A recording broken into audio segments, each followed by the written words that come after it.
60, in James River, on South James River Highway. They're asking for a special use permit, as you are well aware at this point. There are, the last time we met, there was a subcommittee that was formed. That subcommittee worked on the conditions. Those conditions were sent to you for your review and consideration. There are 40 of those, I believe. If there are any questions for me or the other members of the subcommittee regarding those conditions, feel free to ask, as well as the applicant is here for any questions that you have for them. Okay, thank you, Ms. Brown. Do the commissioners have any questions? We'll start with the conditions.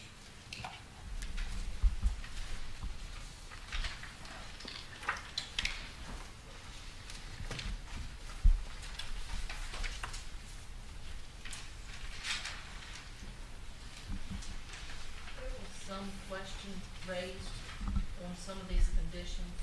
I just want to know how we feel about those before we.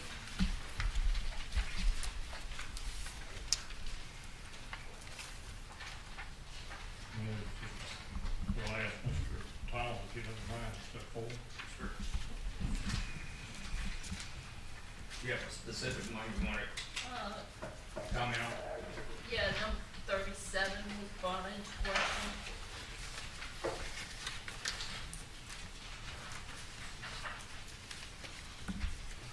Just running down from what the speaker asked. Mm-hmm. Well, basically, as I recall, they were asking for 30 days instead of 60 days. Yes, sir.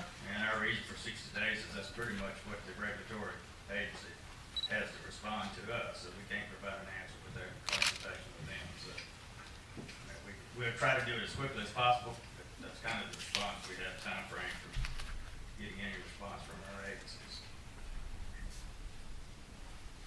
You know, I'd like to say that these conditions didn't just fly up out of nowhere. I mean, we've tried to take everybody's concerns and fears into account here. And, you know, I've been on this commission for close to 10 years, if not more. And this is the first time ever that we have sent or suggested sending conditions to the Board of Supervisors, 6 pages worth. In 10 years, I can never remember more than 2 pages of conditions going forward to the board. So I hope you all realize that we have been listening, and we've tried to address as many of these as we can possibly do. Everybody's not going to be happy, but, you know, we've done our best here. I'm sorry, go ahead. Okay, then there was, number 24, was brought into question.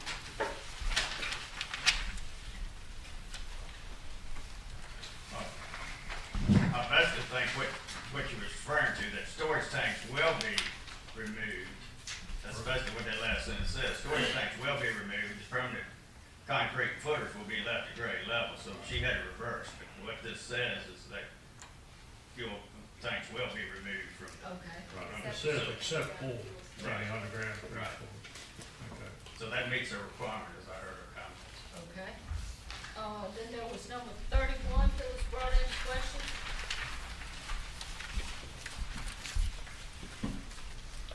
That was Dr. Saxon, and I don't think we were on the same page when he was reading it. So if you wouldn't mind, I'd like for him to stand up and read his concern That would one be more fine. time. Is Dr. Saxon still here? Yes. Yeah, he's still here. Would you approach so we can make sure that we get 31. 31, 32, and 38?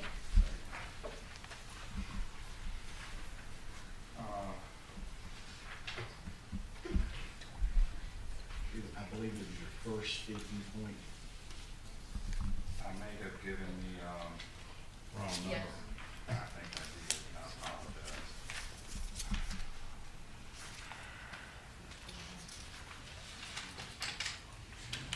It's one where you have request as the last, word. Is it 21? 21, it's 20, I'm sorry, it's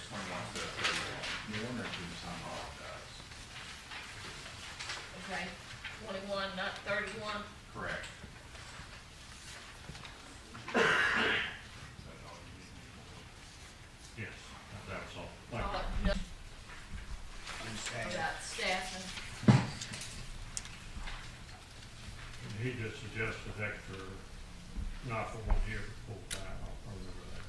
And then coming back, if everything's fine, now that they feel that everything, they don't need it, then come back to you for permission to drop it.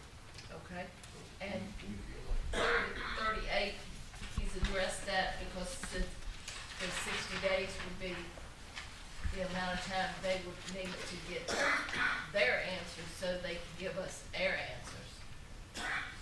But it's, 37. 38, I'm looking at 38.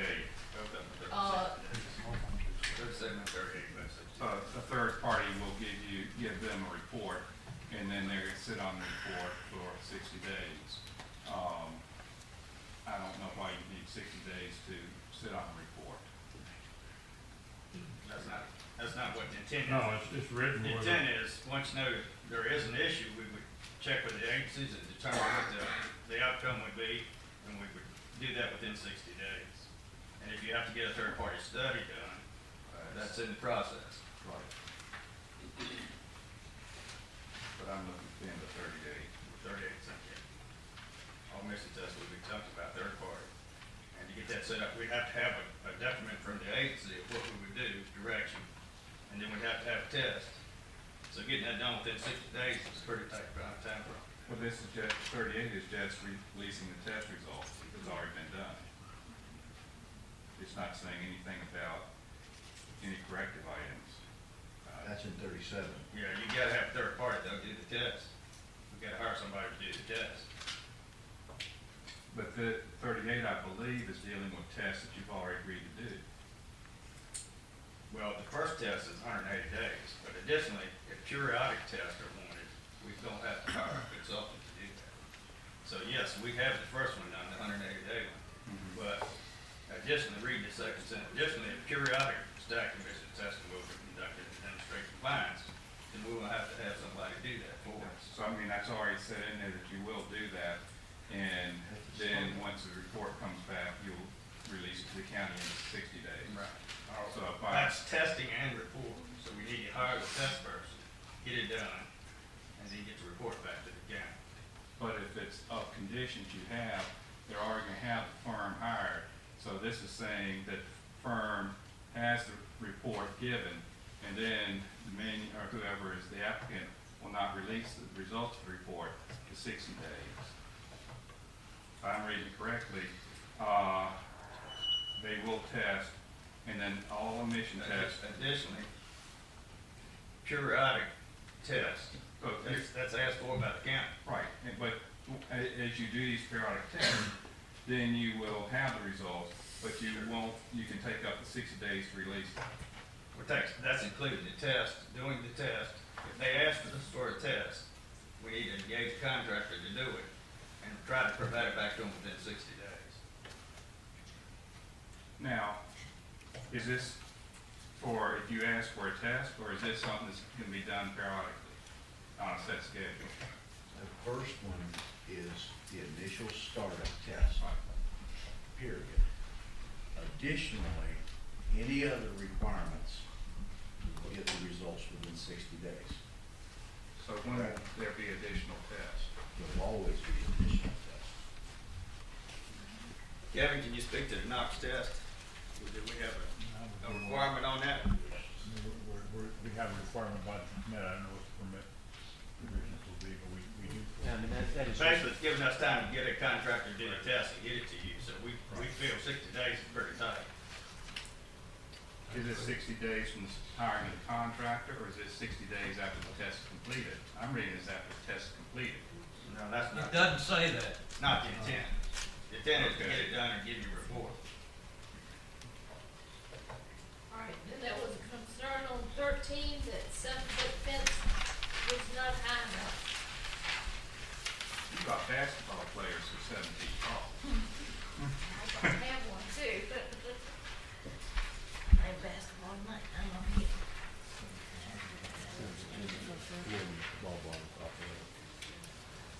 I mean, it's still only 7 We feet. get a tall fence.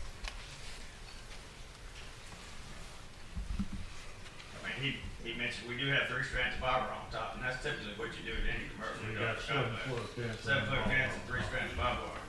So So this is not a prison, but it is a protection zone, so. Intent is to keep those trying to get in and out.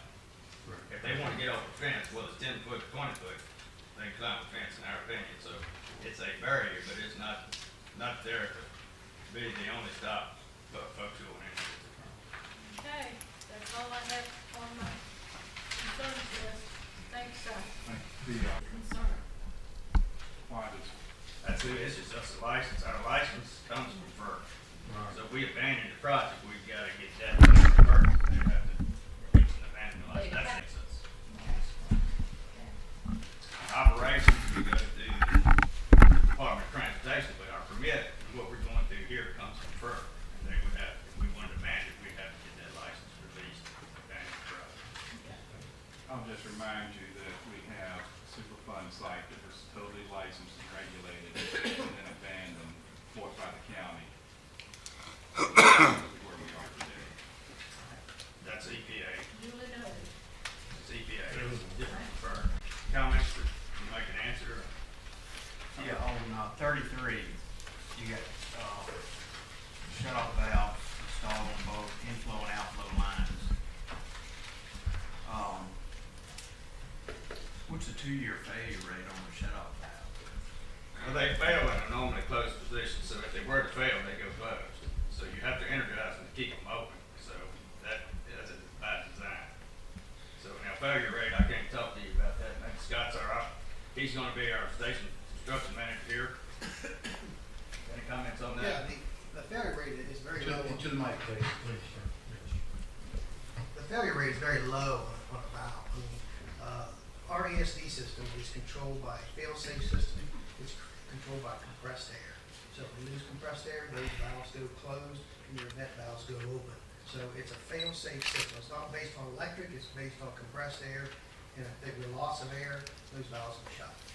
I understand that. It wasn't explained very well earlier. Yeah. I mean, people thought you had to go through the tower and communicate to them to shut them off. That's No. not true. No, that's not true. They automatically shut off Yeah. with On the loss pressure, of air. with the pressure change. On loss of air, that valve will shut and the vent valves will go open. What's the failure rate of that happen? The failure rate Of it shutting off, valves go bad. rarely the valves go bad. I mean, these valves aren't gonna be open and shut a lot, so the seats on those should be really good shape, so I can't imagine that being a failure issue. All right. It wasn't explained earlier. I mean, one of the questions earlier was the valves, and they were worried about communicating to the tower to cut them off. That's not the case. The case is they automatically shut off pressure changes. Right, the ESD valves will shut whether the tower is in service or not. Exactly. Based on loss of air. And we need to know that. And the other thing is, I mean, they said manual here. I mean, will it shut off manually too? You can also shut them manually, yes. Okay. That wasn't in the minutes that they were fail-safe valves. I remember reading that this week. Just communication problem. And there's a multitude of valves inside the station yard, so you can section any section on right. It's all pressure related. I mean, Off the top of your head, how deep are the valves underground? Roughly in the station, they're gonna be 3 to 4 feet deep. Roughly. Check. That routine maintenance. Yes, those valves are checked annually. the commission on number 30, before y'all leave, the applicant shall certify to the county annually that it is in compliance with all conditions of the special use permit. Why shouldn't it be in all conditions of all permits? That's supposed to be, doesn't. The special use doesn't require federal and state permits. We don't have. Yeah, we don't have control over that. Well- There is one condition that says they must comply with all federal and state regulations. Right, I saw that, but this didn't say that, so I was wondering why. It's still included in that would be part of it. We can give a county update anytime you want it in those reports, we would supply it to you. But basically said we'd do it annually. Mr. Thomas, to back up,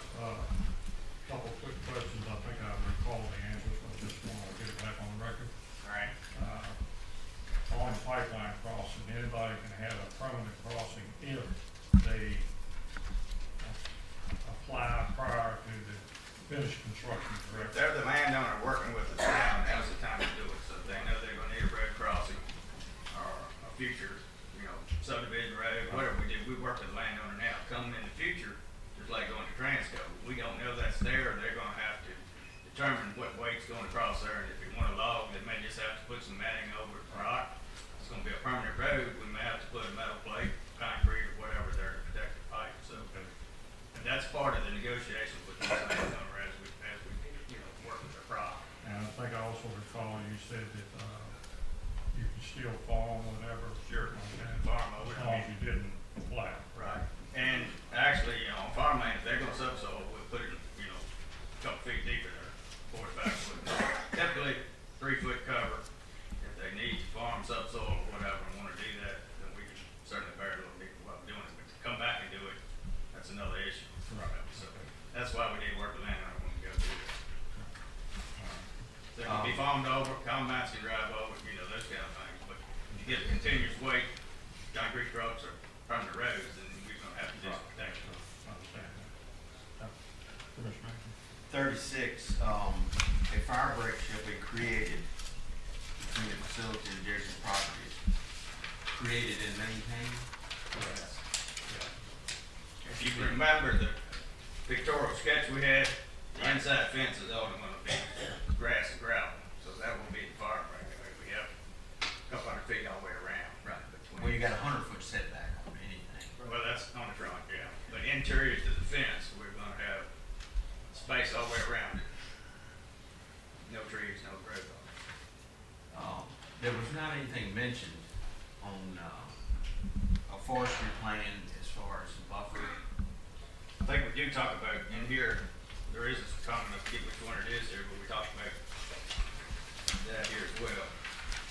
Yeah, I didn't really see anything that mentioned the forestry plan that, because, as Mr. Bickford knows, pines, if you have pines, that's a pine plantation up there. I mean, they're gonna be cut at one time. I mean, you need to manage them so there's a buffer Exactly. at all times. You can't cut them all down, at one time and then grow them back. I mean, you don't have a buffer then. So, I don't know where And it's that's at. part of the noise attenuation. 16 addresses that. I know, but it didn't, 6 as well. It doesn't specifically say a management plan, but it does say they have to maintain a tree plan. I know, but it's hard to do that, Connie, as you know, with a pine plantation. I mean, they all come at the same time. So, I think we need to put something in there about maybe a forestry plan that keeps something up at all times. Well, number 6, if you go back to number 6, that also includes the noise requirement. So we're gonna need some buffer in there to try to maintain the noise level. That's our preference to have that at the nearest properties. So that's part of the tree area, why we have left that around there in the pictorial part, which, in the footprint. We'll have a weird buffer all the way around. And part of that is to attenuate the noise. 16 does reflect, there shall be trees planted and maintained after construction to provide a buffer and block visibility from the highway and adjacent properties. I think that pretty well covers it.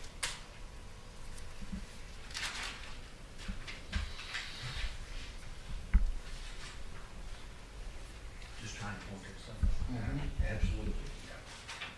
So I think between 6 and 16, that covers it, so. What are your plans as far as the driveway? I mean, the asphalt, it says in here asphalt. Yeah, asphalt driveway and that gravel area around the buildings and everything, so. You didn't have the luxury to go and see some of our other plants, but some of these other fellows that did travel and see Leesburg and some of our other plants, that's pretty much the way we keep it, with no shrubbery around the building. It's pretty much a gravel area, paved driveway, and, then some grass area probably around the outside fence perimeter. I don't know which condition this is, but, it discussed the horsepower. Yes. You realize if you go above that, you gotta come We gotta back. come back. We have to do that with FERC anyway. It happened, I mean, it's been cited that it's happened in other counties that it was upgraded, unbeknownst to them, to a larger horsepower. it will not be a larger horsepower unless they come back before the board and gets approved. So that's in the conditions. And no one motor can be over a certain power. 22 horsepower? 22,000. 22,000. Right. I mean, I'm just pulling this out. That's I mean, number one. yeah, that's, Yeah, we'd have to come back and get re-permitted if we did it. right. Now, I'd like to thank Johnny and Mr. Bo over there for, they did a great job. I mean, you can't, the information we had covered everything, but y'all did a good job and we appreciate it. I mean, we nitpick everything all night long, but I think it's pretty comprehensive plan that we have. From what you suggested, I think that's every concern of the area committee. I got a call today from,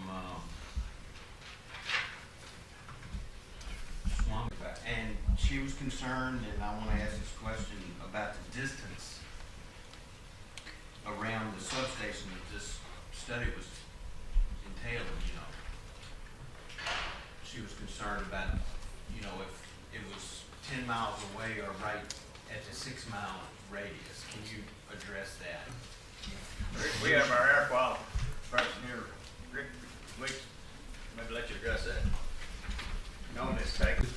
Dominion, and what you're really looking at are the modeling studies, and what you would do is you develop a protocol that's submitted to DEQ for approval, and there's a number of things that are taken into consideration. It's, you know, at the fence line, critical facilities, you know, like hospitals and schools. So there's a number of things that go into those modeling protocols, and that determines all the data that needs to go into the model before the model is run. And the model is based on determining that the national and ambient air quality standards are met at all of these, you know, different locations based on the modeling protocol. So that'll be a very intensive review by the Department of Environmental Quality, determining what all the parameters are that need to go into that protocol. So I guess the question is no 6 mile or 10 mile radius, it's based on facilities. It's based on closeness to the facility. Yeah, they look at a number of issues. You know, you have your your weather conditions over a period of time are part of the modeling, and you know, so prevailing winds and those types of things. And so all of that is looked at, but it's specific to, you know, that facility. So there isn't an overall standard, although there's general things that are always in the protocols, but they're site specific. Thank you. Thank you, sir.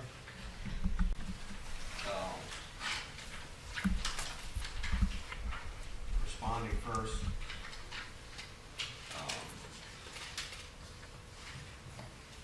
Ms. Cobb, the county, I'm gonna ask you this question, the county, emergency personnel has said that equipment was not an issue. Is that correct? That's correct. So, it's not an equipment issue, it's a matter of preparing these folks to deal with an emergency on the gas line. It's not equipment. So, that was brought up, so I just wanted to address it. Yeah, and we'll have to do a plan with the local fire department and rescue squad before we go into operation. And I think Kevin Zink talked to you about it at our last meeting, and one of the comments was that we're required to do that annually. And similarly, you have Transco does that now with the local fire departments in the county, so it'll be similar to what they do, but we're required to come out here, you know, have a emergency drill preparation, and we certainly invite everybody to the station, that kind of thing. But in a fire situation, we really don't want people in the station, so that's not the intent as far as equipment, those kind of things, and you don't want them up on the pipeline. So the issue would be brush control, those kind of things like you already do today if you have brush fires. So it's more containment than it is running in. We don't want anybody running in on the facilities. answer your question, Chip. Yeah, that was in, Mr. Flippin's letter. Right. Mr. Flippin said it's, the county is just for containment only.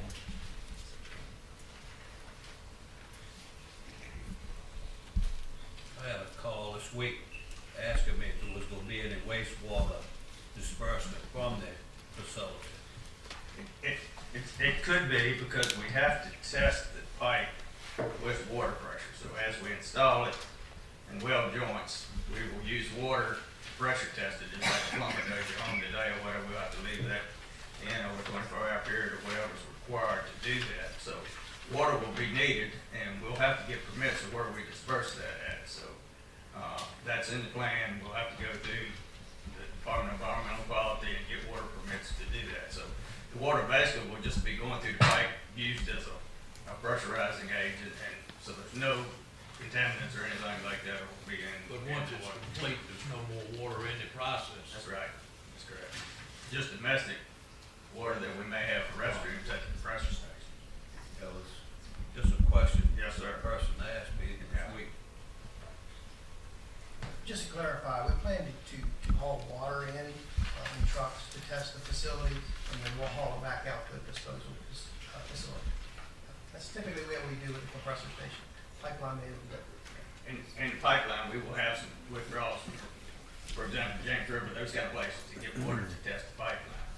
So the compressor station is standalone, just like a business. We'll have to have a well and septic tank there, and for domestic use. But as far as, water use on the pipeline, it could be transferred, from one stream to another. We'll have to get all that permitted. They'll truck water to the site is what it's for their use. And they'll do dust control and those kind of things for water, all doing construction.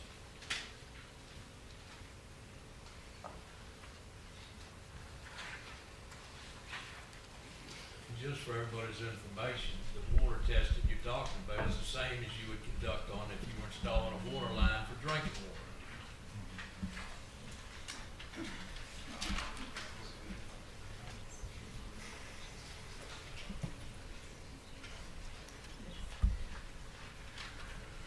I might add while y'all thinking there, we did get an announcement, I think the last meeting about a solar project coming to the county. We made public announcement on that, so there will be another project in the county here. I've rated out about maybe 20 megawatt solar plants that you tentatively approved. We're in partnership for those. Talking about green renewables here, you're gonna be a green renewable recipient here in Buckingham County, so it'll be a 20 megawatt facility. We made that announcement in Boyle County since last week. So just add that to renewable list and another project for the county. Mr. Miles, there's a question in regards to the, price responses, condition 40. Okay. Would you elaborate a little bit on that so residents can understand what we set up there?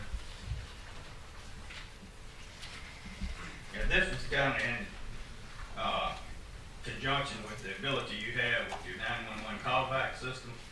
So we will work over with the county to have notification from our station to the 911 center. And if there is a need, then they can do a reverse call on the call system you do now with the fire. So you have capability of the callback system, and they just want to be tied into that. So that's what the emergency response crisis would be. So those, even for 24-hour, notification buttons, 24 hours a day. So that's basically what we talked through there with the planning and emergency folks here. So Kevin Flippin was involved in there. We talked about some things we could do there. So we would get communication to your center so you could get it to the residents as soon as possible. Like if there's one. Particularly, not necessarily emergency, but if we needed to have a blowdown, Right. there would be noise, that would be a way to notify the residents around that area. So they need to program in that, district of the county so they have a callback area, but that's things we can do with the new system that you have from emergency response group. How often do you have a blowdown? Well, blowdown is releasing gas and all that. Scott talked to it a minute, but we want to sell that commodity. We're not really interested in blowing it off to the air, so it would be only an emergency situation or whatever. So I'll let you speak to that from there. Yeah, as I said, it'd only be emergency or if it was a maintenance situation. Kevin, when's the last time you blew? Didn't hear it. When's the last time you blew Leesburg Station, the whole station? In a couple of years. I mean, you're looking at 2 or 3 years, roughly? couple of years for every blowdown, For the station, average. for the station blowdown, yes, unless there was an emergency, that's right. So really, you need that, if you want to check one of the valves you were talking about, those kind of things. So we try to isolate that, and you may have to release some of it to do work on the line. But at the end of the day, we don't want to release any, we really want to sell the commodity. So blowdowns are, dumping milk on the ground for the farmer, that type of thing. So we really don't want to do that. And we do have on this station, as you recall, we put blowdown silencers on there this will be one of the first stations we've ever put. It's basically a muffling system for the noise. So it's quite a bit of additional cost you're putting on there to make it a quieter blowdown opportunity. You also have the ability to recapture. Right, you gotta recap the tank and all that. So, like I say, this commodity is, what we make electricity with and what's for sale. So we're not interested in dumping it. We brought it this far. So that's kind of only in a maintenance emergency need would we be doing a blowdown. Mr. Johnson, there's one last question I'd like to ask. When you do these pipelines, if this becomes a reality, how much maintenance is on that, like grass cutting and that kind of thing? Or do you do any wildlife feed patches? We do. We work with the landowner and the easement agreement to put back vegetation that, he or she desires to have there. We do wildlife plots. We don't really want any heavy rooted trees on the right of way because we don't want it growing into the protection system of the pipeline. We do try to bush hog it. If the landowner's not farming over it, if he's making hay or got, corn or soybeans over it, then that's fine. We don't need, he's maintaining it for us. But if it's in an area, we need to try to bush hog it every 3 to 5 years, depending on the growth in that area. So we will, just like Transco is here. Right, right. So you won't let trees, For the grass. you won't let trees grow up on it. So you can't put trees, you can put wildlife plots, those kind of things back at the landowners. And that's part of our agreement working with the landowner. We'll do whatever crop fertilization is there. We'll do soil testing and we'll put it back like it was. Work with the landowner to put back the crop that he desires. A lot of hunt clubs will want, vegetative plots, so we'll be doing some of those as well. Okay. Thank you, sir. Any other questions for the applicant from the commissioners? No, sir. Thank you, Tim. All right. I'm gonna make a motion to send it forward with all the attached conditions. We have a motion, do I have a second? Add a health condition, please. Excuse me? Could you please add a condition for health? Health conditions. We've already talked about this. I have a motion, do I have a second? I want the public to understand that we're the planning commission, and we have to send it forward either no or yes. A no means none of our conditions go forward, none. And that's bothered me.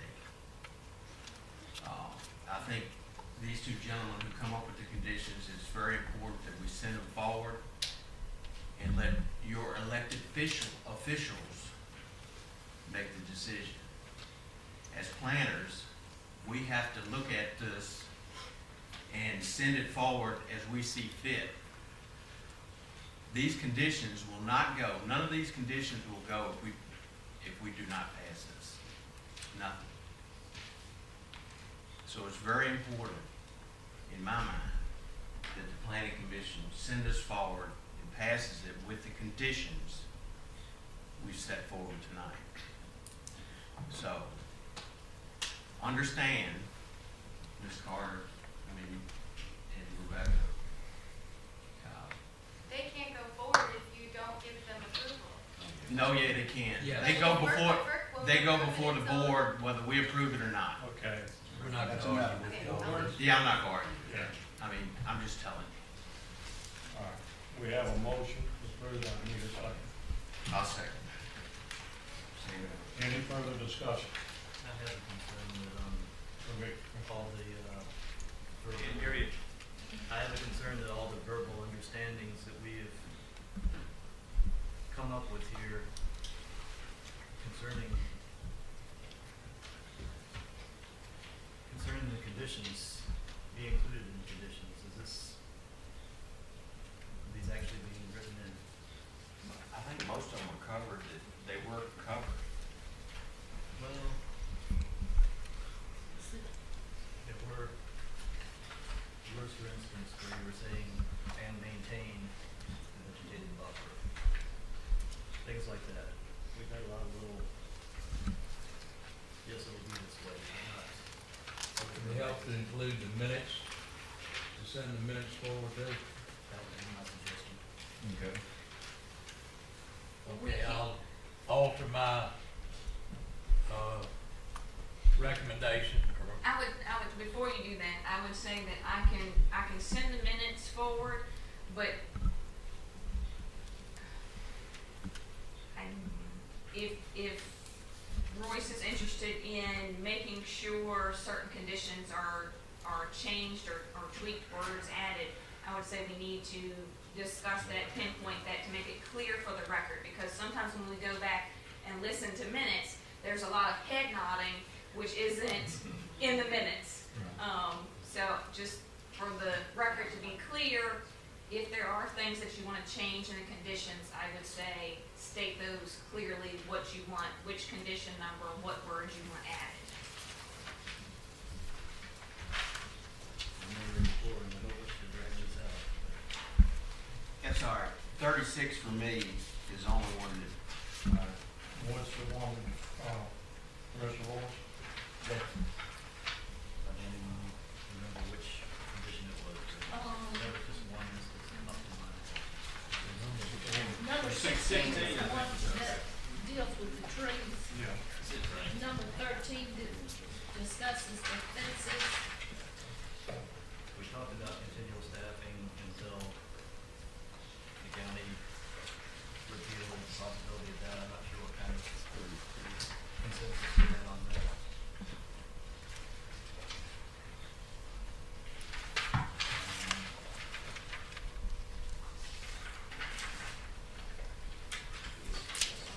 So the ones I have circled is number 13 with, natural color chain link fence, 7 feet, featuring prominent trespassing signs.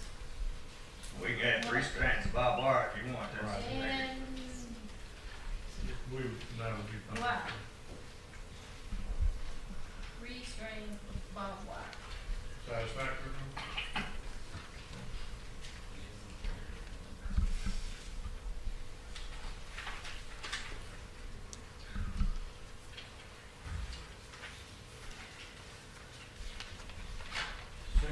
Addresses the buffer, and maintenance. So something you wanna include in that? I think it was also condition 36. And it talks about the fire, created and maintained. created and maintained, you wanna add maintained. Yes, I would. Yes. About number 32, we talked about the possibility of having someone 24/7 indefinitely until release. Was there consensus on that?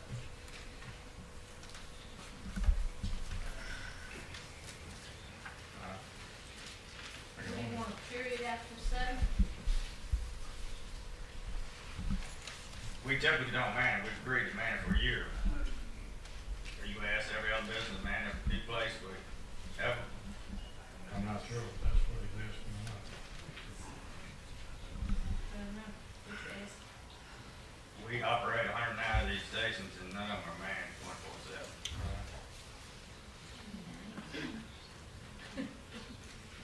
You gotta believe all these eyes are gonna be Yeah. on you. We agreed to have it a year. Eyes, you can Yeah. see 'em.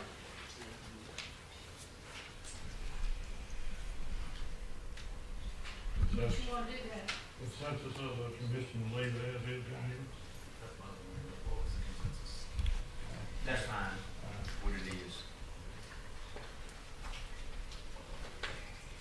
Alright, so we had 36 and 16. So 33, I had circled, you got from, okay. No. No, they answered my question. That was in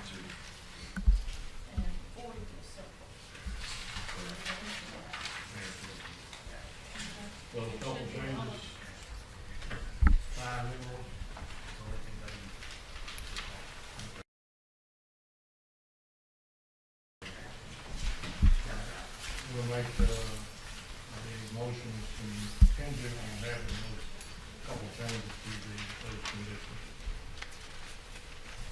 Everyone understand that? Yes. Voting with those, minor changes to those two conditions. Yes. Any further discussion? We'll vote. Okay, that moves forward to the Board of Supervisors. If everyone will remain seated, we have just a small amount left to do, and we'll all exit at the same time. I do want to add a comment that, I agree with Commissioner here. Hopefully y'all understand that this was not an easy decision for the planning commission. And I like, hopefully you feel like we gave it due diligence and went through and looked at all the things. Ms. Scott, I bring this to your report from correspondence. Yes, for the month of October, there were 26 building permits totaling $3,965.43. And I did break those out for you as to how many of those were residential and new residential dwellings, just for your information. All right, commission matters concerned, and commissioners have anything that needs